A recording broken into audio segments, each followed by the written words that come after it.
when I first wanted to get into tech, I thought it would be like a safe, stable career that I can go into. But in this video, I'm going to talk about the realities of it from my experience. I'm actually filming today from Taipei, Taiwan. Filming a little later than usual in the afternoon because I forgot my camera earlier. But wanted to make a video today for you. So I got into tech in 2020 during COVID, where I saw like a bunch of these software engineers killing it. People were there was that movement going on, the Great Resignation, where people were moving up in jobs, resigning from jobs that they didn't feel appreciated at. People were getting raises. Interest rates were low, so startups were hiring, and startups were getting funded. People were being able to get to work remotely for the first time. And I really bought into the dream, especially after seeing a lot of TikTok videos, since that was when I started getting TikTok as well. And they were showing me their day in the life videos, and I just saw how great it was. They got to work remotely. They showed how they fit in the work-life balance, going to the gym, eating good food in between. And if they did go into office, they show like the office perks of it. So I made the leap, made the decision to go into this field. And when I got my first job around in 2022 or so, 2023, a shift was starting to happen. A shift was starting to happen in this field where it wasn't expanding anymore. It was doing like the opposite, contracting. And there was just like a gradual phase to it where instead of like these hiring sprees that companies were doing, it was doing the opposite. First, they were like, stop hiring. And then they started rescinded offers. Contract work didn't get renewed, and then eventually like layoffs started happening, and this was no exception to the company I worked at too. And I remember when my company had their first layoff, I wasn't a part of it, but I just saw how it affected the company. I saw how morale was so low afterwards. Like Slack is going crazy. There was an all-hands meeting, and during the all-hands meeting, people were worried, frustrated. They wanted answers of what's going on. And then with all these, and then it was happening all over the news too for other companies.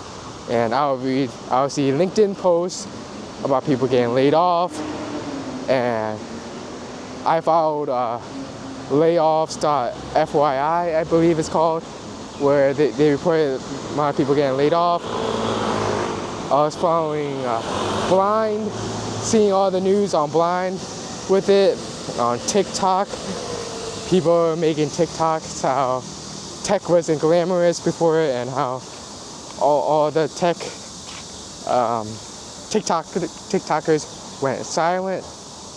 And then I'll just wake up, or when I begin my day, each day, I just had this dreaded sense of I was gonna get the email that my role would be made redundant.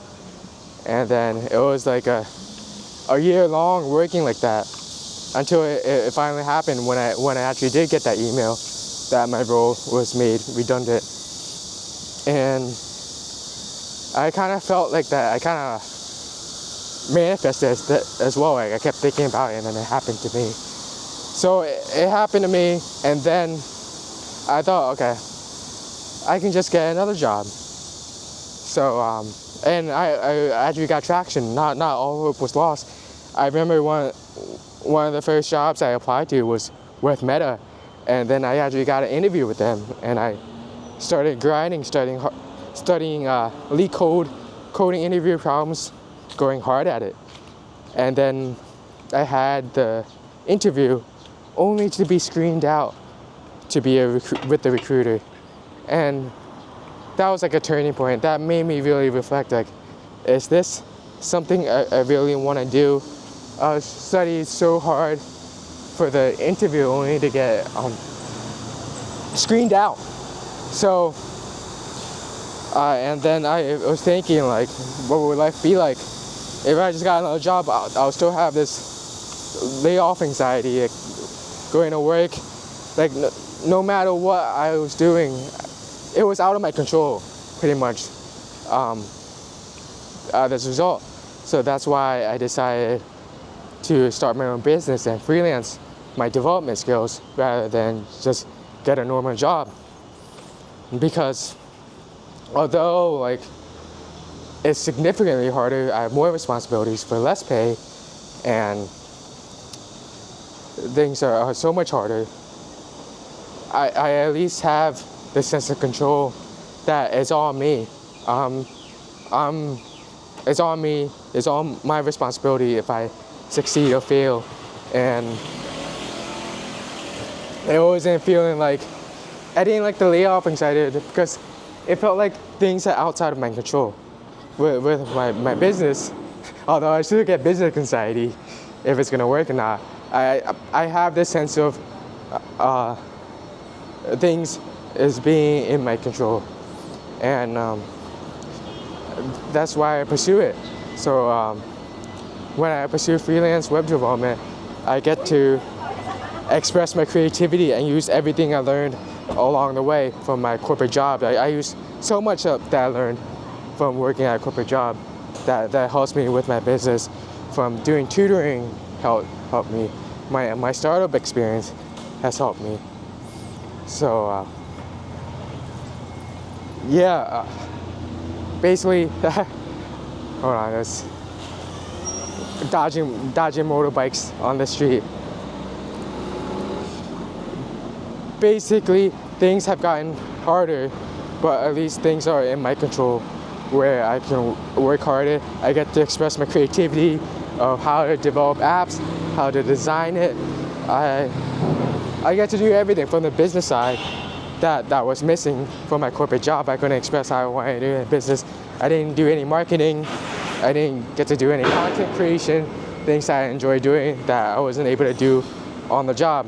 And then this business allows me to do it at all. So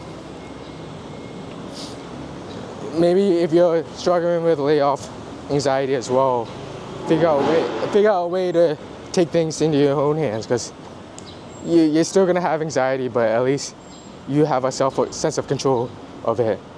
So that's it for today's video. Follow for more videos where I talk about tech, about my journey into my business. Thank you so much for watching.